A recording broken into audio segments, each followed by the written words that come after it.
ایک دفعہ کا ذکر ہے کہ ایک نہایت محنتی کسان جس کا نام رحیم تھا ایک زرعی گاؤں میں رہتا تھا جو کہ پاکستان کے زرخیز صوبہ پنج میں واقع تھا۔ رحیم کے 4 بیٹے تھے۔ ان کے نام تھے اکبر، اصغر، ناصر اور بابر، جو کہ چاروں ننھوں میں سب سے چھوٹا تھا۔ یہ چاروں بھائی دوسرے سب ان بچیوں سے بہت مختلف تھے جو کہ قریبی دیہی علاقوں میں رہتے تھے، کیونکہ یہ چاروں اپنا زیادہ تروقت کھیلنے اور شرارتیں کرنے میں گزارتے تھے۔ جب ہمسائے میں رہنے والے لوگ ان بھائیوں کی شرارتوں سے تنگ آ جاتے تو وہ رحیم سے ان کی شکایت کرتے۔ تب وہ سب شرارتی بھائی بھولے بھالے بن جاتے اور وعدے پر قائم رہنے کا ارادہ کیے بغیر ہمسائیوں سے معافی بھی مانگ لیتے۔ گاؤں میں ایک پرائمری اسکول تھا۔ رحیم نے اپنے چاروں بیٹوں کو وہاں اس امید میں داخل کرا دیا کہ ان کے اندر کوئی نظم و ضبط قائم ہوگا، مگر یہ سب بھائی روزانہ اسکول بہت دیر سے جاتے اور استاد خواہ کتنی دفعہ ڈانٹ ڈپٹ کرتے مگر وہ اپنے طور طریقے نہ بدلتے۔ رحیم بہت ہی رحم دل انسان تھا اور اس نے کبھی اپنے بیٹوں کے ساتھ سخت کلامی نہیں کی، بلکہ وہ ان کے پاس بیٹھ جاتا اور ان کو دلائل دے کر سمجھانے کی کوشش کرتا۔ پیارے بیٹو، رحم دل والد نے ایک دن بہت پیار سے کہا، تم لوگ ابھی بہت کم سن ہو اور اپنا تمام وقت کھیل کود میں گزارتے ہو، لیکن اگر تم نے اس عمر میں محنت کرنا نہ سیکھا تو جب تم لوگ بڑے ہو جاؤ گے تو کچھ بھی کرنے کے قابل نہیں ہوگے۔ سب بیٹے یک زبان ہو کر بڑے جوش سے کہتے، ابا جان، آپ بالکل فکر نہ کریں، ہم بہت جلد سب کچھ سیکھ لیں گے، ہم وعدہ کرتے ہیں۔ لیکن جیسے ہی ان کے والد انہیں ایک اور موقع دینے کے لیے راضی ہوتے تو چاروں بھائی اپنا وعدہ فوراً بھول جاتے اور جلد ہی اپنے پرانے طور طریقوں پر اتر آتے اور وہ جدر بھی نکل جاتے، شرارتیں کرتے، تباہی اور بربادی ڈھاتے نظر آتے۔ اگر کوئی ان سے کوئی کام کرنے کے لیے کہتا تو وہ سب طرح طرح کے بہانے بنا دیتے، جبکہ دراصل یہ چاروں بھائی نہایت سست اور کاہل تھے۔ پھر اسی طرح دن، مہینے اور سال گزر گئے اور یہ چاروں بڑھ کر جوان ہو گئے۔ انہوں نے پڑھنا لکھنا بالکل نہ سیکھا اور نہ ہی انہوں نے کھیت پر کوئی کام والد کی مدد کے لیے کیا۔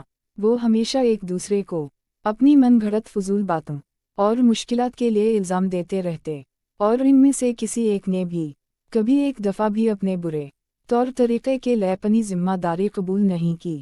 آخر رحیم ایک ضعیف اور بوڑھا آدمی ہو گیا، مگر وہ پھر بھی کھیت پر سارا دن خود اکیلا ہی کام کرنے پر مجبور تھا۔ یہ کام ایک بوڑھے آدمی کے لیے بہت محنت کا تھا اور رحیم کو وہ دن بہت مشکل لگنے لگے تھے۔ فصل کی پیداوار میں بھی کمی آ گئی اور اس کے ساتھ ہی اس دولت میں بھی جو کہ وہ فصل کو منڈی میں بیچ کر حاصل کر سکتا تھا۔ رحیم اور اس کی بیوی اپنے مستقبل کے بارے میں بہت پریشان تھے، مگر وہ چاروں بھائی ان واقعات کے بارے میں بالکل بھی پریشان نہ ہوتے تھے۔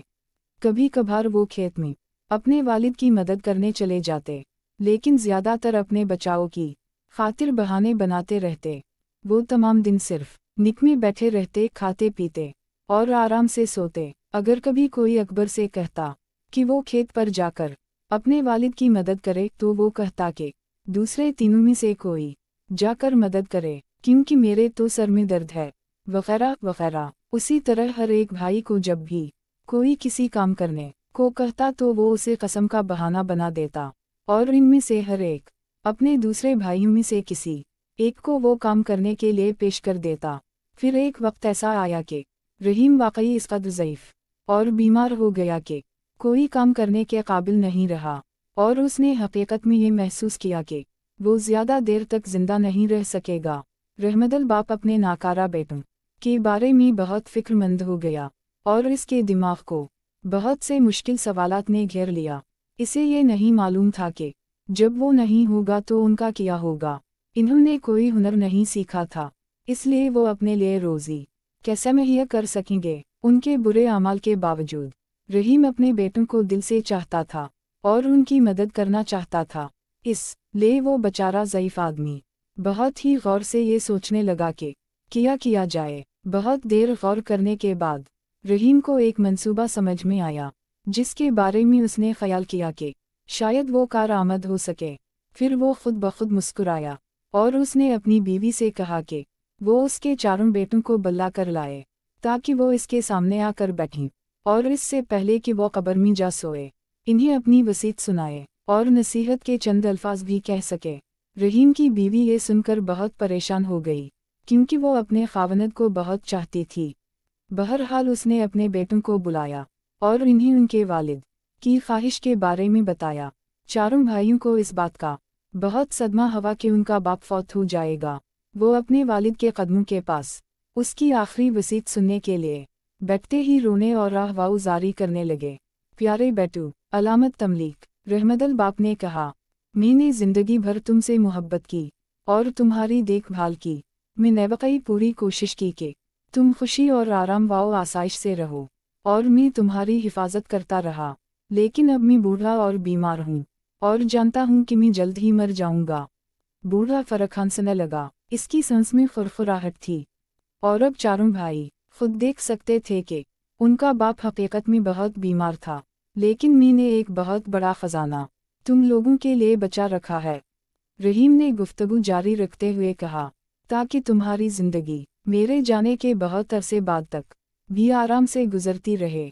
बहुत ज़माना गुजरा, मैंने अपने खेत की ज़मीन में किसी जगह एक बहुत बड़ा और बहुत गहरा गड्ढा खोदा।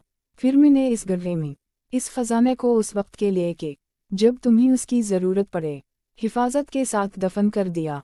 लेकिन अब मुझे बिल्कुल याद नहीं रहा कि वो किस जगह पर है। चारों भाई एक दूसरे की तरफ तज्जुब से देखने लगे, लेकिन वो अपने बाप के खजाने के तस्वर से काफ़ी खुश भी नजर आ रहे थे। मेरे मरने के बाद तुम्हें इसका सुराख लगाना होगा और इसे खोद कर निकालना होगा, रहीम ने बात जारी रखी। फिर तुम अपने चचा से, जो कि उस वक्त खानदान में सबसे बड़े होंगे, दरख्वास्त करना कि वो इस खजाने को तुम चारों के दरमियान बराबर हसूयों में तकसीम कर दें। इसके लिए आपस में झगड़े मत करना, अपने चचा के फैसले की तज़ीम करना। याद रखो कि अपने बड़ों की इज़्ज़त करना हमारी तहज़ीब का एक अहम हिस्सा है। तुम्हें उनकी इज़्ज़त करने को अपना फ़र्ज़ समझना चाहिए। चारों भाई खेत में दफन किए हुए खजाने को फ़ौरन ही ढूंढने के लिए मुस्तरब नज़र आने लगे।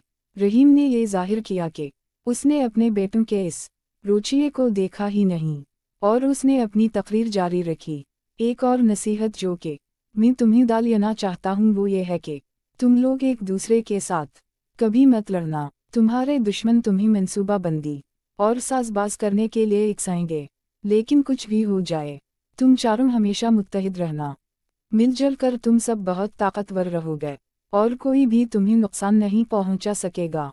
और किसी को भी इस खजाने के बारे में इस वक्त तक मत बताना जब तक तुम्हें वो मिल ना जाए। जब रहीम ने अपनी तकरीर ख़त्म की तो इसने आँखें बंद कर लीं। फिर वो जल्द ही फौत हो गया। अपने वालिद के जनाजे और तदफीन के बाद इन भाइयों ने अपने खेत के दूसरे सिरे से खोदने का फैसला किया। इन्होंने अब तक अपनी ज़िंदगी बहुत सुस्ती, काहिली, आराम और आसाइश में गुजारी थी, इसलिए खेत के थोड़े से हिस्से को खोदना भी उनको बहुत मुश्किल लगा। सुस्त और काहिल सब भाई जल्द ही हार कर घर पर आराम करने के लिए चल दिए। अगले दिन फिर ऐसा ही किया, फिर इससे अगले दिन और इससे भी अगले दिन ऐसे ही करते रहे, यहाँ तक कि आहिस्ता आहिस्ता मगर यकीनन खेत का ज़्यादातर हिस्सा भाइयों ने खोद ही लिया। उनको उसी तरह काम करते महीना भर और गुजर गया, मगर इन्हें दफन किया हुआ खजाना नहीं मिला। वो किसी और से उसका जिक्र भी नहीं करना चाहते थे और न ही किसी की मदद लेना चाहते थे, क्योंकि वो इस खजाने में किसी और को हिस्सादार नहीं बनाना चाहते थे। वो सब खुदाई करते करते बहुत थक गए थे, मगर उनमें से कोई भी इस खजाने को छोड़ना नहीं चाहता था। आखिरकार भाइयों ने गौर किया कि इन्होंने पूरा खेत खोद डाला, लेकिन खजाने का कोई सुराग नहीं मिला। तब इन्होंने ख्याल किया कि उनके बाप ने खजाना बहुत ही गहरा दफन किया होगा, इसलिए इन्होंने और भी ज़्यादा गहरा खोदने का फैसला कर लिया। एक और महीना गुजर गया, मगर दफन किए हुए खजाने का कोई निशान भी नहीं था। सारा खेत अब पूरी तरह नीचे से ऊपर हो चुका था और हमसाए भी उन भाइयों की मेहनत पर रश्क करने लगे थे। आखिरकार चारों भाइयों ने दफन किए हुए खजाने को कभी भी पा लेने के ख्याल को तर्क कर दिया, मगर ये देखकर कि इन्होंने खेत को इतनी अच्छी तरह तैयार कर लिया था, इसलिए इन्होंने वहाँ पर इस मौसम में गेहूं की काश्त करने का फैसला कर लिया। जब फसल काटने का ज़माना आया तो इस खेत में बहुत आला दर्जे का और बहुत मिकदार में गंदम पैदा हुआ, जिसको वो सब भाई मंडी में ले गए और उसे हजारों रुपयों में फरोख्त कर दिया। अपने वलद की नसीहत पर चलते हुए सब भाई अपनी कमाई हुई दौलत को अपने चचा के पास ले गए और उनसे इस रकम को चारों में बराबर तकसीम करने की दरख्वास्त की। उनके चचा चारों भाइयों पर फख्र करने लगे और बोले, शाबाशा मेरे भतीजों, तुमने आखिरकार ये साबित कर दिया कि तुम मेरे मेहनती भाई रहीम के मेहनती बेटे हो। ये खेत जो मेरा भाई तुम्हारे लिए छोड़ गया है वो खुद ही एक खजाना है, और अगर तुम उसी तरह मेहनत करते रहोगे तो तुम इसका हमेशा इनाम पाते रहोगे। अगले साल चारों भाइयों ने मेहनत करके फिर गंदम की काश्त की। इस दफ़ा पैदावार पहले से भी बढ़कर हुई, और जब इन्होंने ये गंदम मंडी में फरोख्त की तो इन्होंने पहले से बहुत ज़्यादा रकम बनाई। कुछ साल तक उसी तरह काम करने के बाद चारों भाई काफ़ी अमीर हो गए और अपने काम में भी खुश रहने लगे। आखिरकार ये वाज़ेह हो गया कि अकबर, असगर, नासिर और बाबर ने दफन किए हुए ख़जाने के मुअम्मी को हल कर लिया कि असल ख़जाना तो मेहनत और तरतीबी नताम का सिला था। चारों भाई अपने वालिद की होशियारी और दूरबीनी पर फ़ख्र करते थे, क्योंकि सिर्फ वही था कि जिसने उनको मेहनत, नज़म व ज़ब्त, इत्तिहाद और अपने बड़ों की तज़ीम की फ़जीलत का सबक दिया था।